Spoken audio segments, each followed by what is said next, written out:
आप सभी को सकट चौथ की हार्दिक शुभकामनाएं। सकट चौथ, जिसे माघी चौथ भी कहते हैं, जो कि माघ मास के कृष्ण पक्ष की संकष्टी चतुर्थी के दिन रखा जाता है। यह व्रत सभी माताओं बहनों के लिए बहुत ही खास होता है, क्योंकि इस दिन माताएं अपनी संतान की दीर्घायु के लिए, उनकी रक्षा, उनके उज्जवल भविष्य के लिए निर्जला और निराहार व्रत रखती हैं।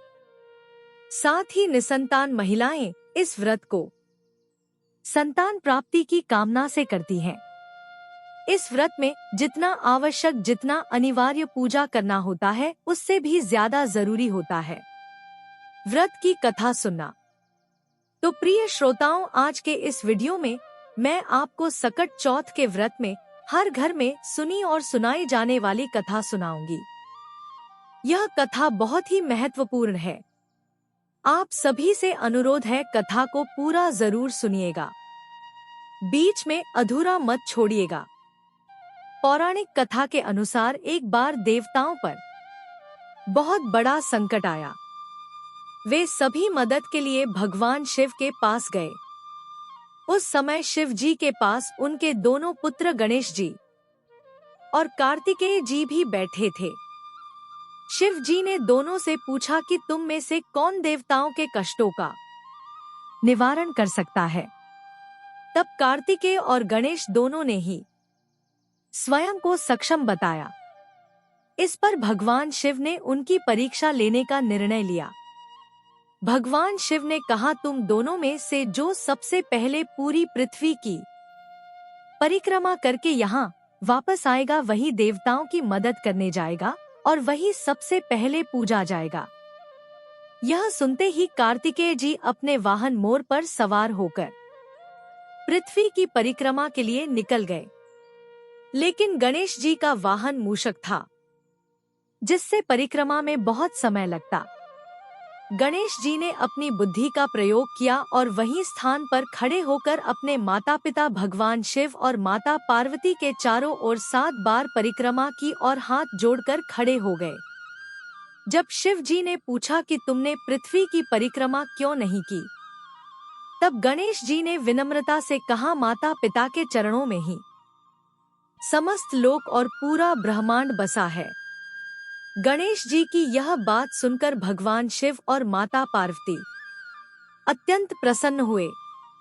शिव जी ने उन्हें आशीर्वाद दिया कि अब से हर संकट में और हर शुभ कार्य में सबसे पहले तुम्हारी पूजा होगी।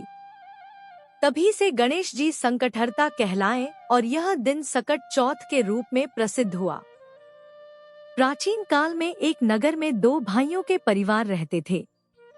बड़ा भाई बहुत धनी था और उसकी पत्नी जेठानी बहुत अहंकारी थी। छोटा भाई गरीब था और उसकी पत्नी देवरानी सकट माता की अनन्य भक्त थी। देवरानी अपनी जेठानी के घर का सारा कामकाज करती थी, जिसके बदले में जेठानी उसे बचा कुचा खाना और पुराने कपड़े दे दिया करती थी। माघ मास की सकट चौथ आई। देवरानी ने व्रत रखा और सोचा कि जेठानी उसे पूजा के लिए थोड़ा तिल और गुड़ दे देगी। लेकिन जेठानी ने ईर्ष्या के कारण उसे कुछ नहीं दिया और खाली हाथ घर भेज दिया। देवरानी के बच्चे भूखे थे और घर में पूजा के लिए भी कुछ नहीं था। फिर भी उसने हिम्मत नहीं हारी और घर की मिट्टी से ही सकट माता की आकृति बनाकर उनकी पूजा की। माता का आगमन और चमत्कार। आधी रात को सकट माता एक वृद्ध महिला का रूप धारण कर देवरानी की कुटिया में आई। माता ने भूख लगने की बात कही। देवरानी ने बड़ी श्रद्धा से अपनी पूजा की थाली का बचा हुआ अन्न माता को अर्पित कर दिया।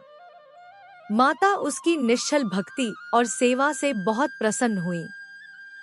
अगली सुबह जब देवरानी की आंख खुली तो वह दंग रह गई।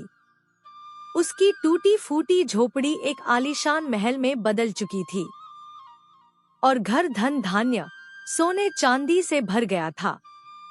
जब जेठानी ने यह देखा तो उसने भी अगले साल लालच में आकर वैसा ही करने का सोचा। उसने व्रत का ढोंग किया और माता का इंतजार करने लगी। लेकिन जब माता आई तो जेठानी ने अहंकार और लालच दिखाया। परिणाम स्वरूप सुबह उसके महल में धन के बजाय गंदगी भर गई और उसका सुख चैन छिन गया।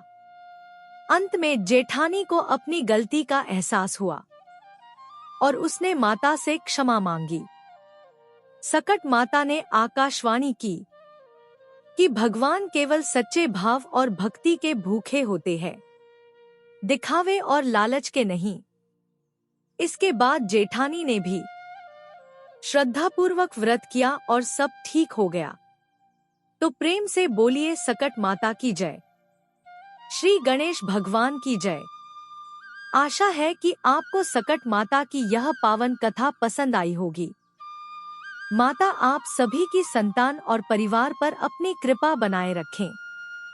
अगर आपको यह वीडियो अच्छा लगा तो इसे लाइक करें और कमेंट में जय सकट माता जरूर लिखें।